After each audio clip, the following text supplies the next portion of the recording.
It was a great time there for 7 years, and the people were good. I mean, it's good people there and the fan base and stuff, and I enjoyed my time there. My family did, and always wish them the best.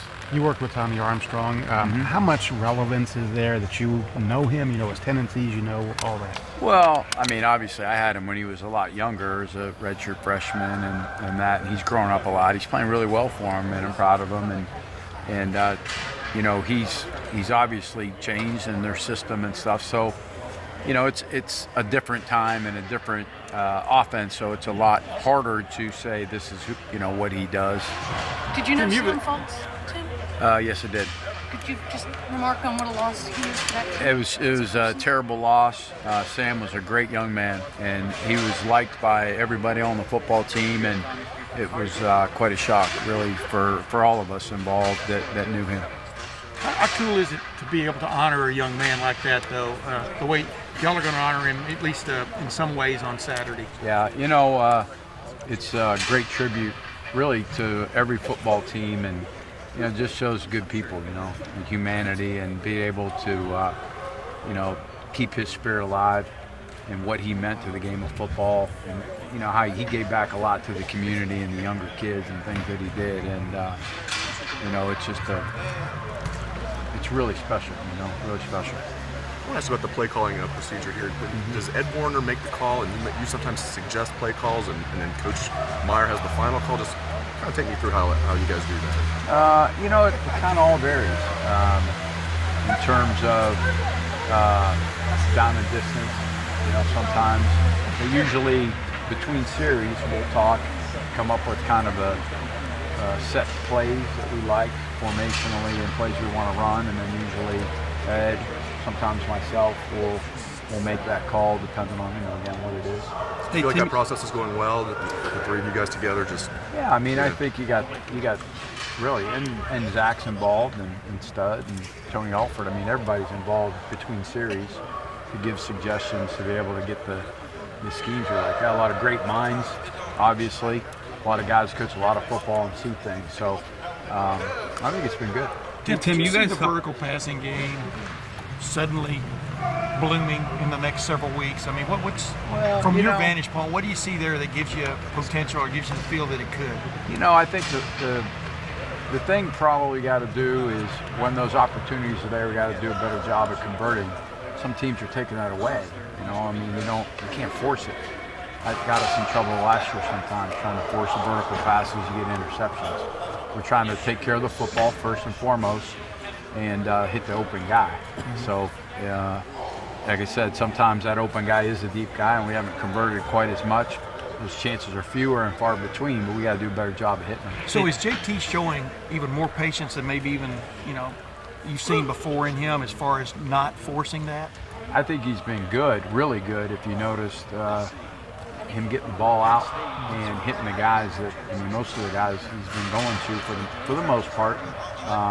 He's read right and hit the correct guy he should be hitting. Tim, speaking of JT being patient, it seems like and being able to pick his spots and stuff that at times Tommy hasn't really done it as well. He's thrown quite a bit interceptions in his career. I was just wondering, when a guy is taking risks the way he does at times, when he hits those risks, can it be a problem for a defense? Yeah, I mean, obviously, if you, it's high risk, high reward, right? I mean, if you put the ball where you're not supposed to put it, you got a chance for interceptions. But if you put it where our guy can do that and make that play, it could have a chance to be a big play with it. So I think sometimes that takes place. It's kind of a gamble, right? Yeah, it is at times. Well, I wonder what it would be like. I know that you're an offensive coach, but having dealt with him and having dealt with JT, to kind of gamble a little bit in a big game like this. To have to defend it and to be on the side where it's happening. Yeah, again, I mean, those guys have done a good job coaching, and I think he's improved Tommy's improved an awful lot. Again, just some crossover film from what I've seen of doing that. But, certainly the way they coach or how they read their progressions is probably a little different than us.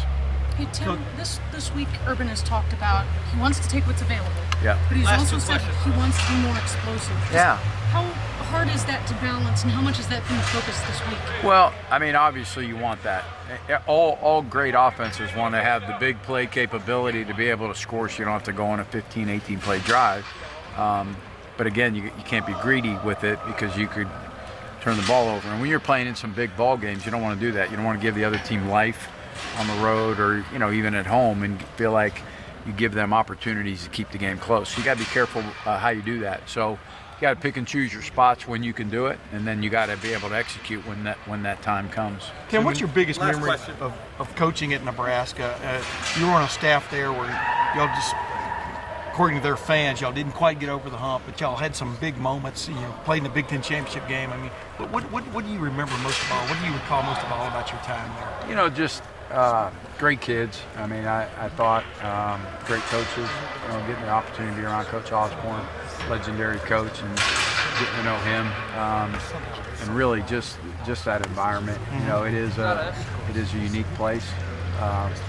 And it's a once in a lifetime opportunity to coach at a place like that. Hey Tim, I know you said last question. I was wondering, having recruited at Nebraska, and they used to be in the Big 12, and now they're kind of in the middle of the country where there aren't a ton of prospects in Nebraska. Right. Is it harder to build a program and to recruit to a program that has the tradition of, a power, but might not have a rich soil like Ohio does? Yeah, I think the move definitely took an impact, took a toll a little bit there in terms of having a solid home per se. Because you're right, there's good football players in the state of Nebraska, but there's not a lot of them.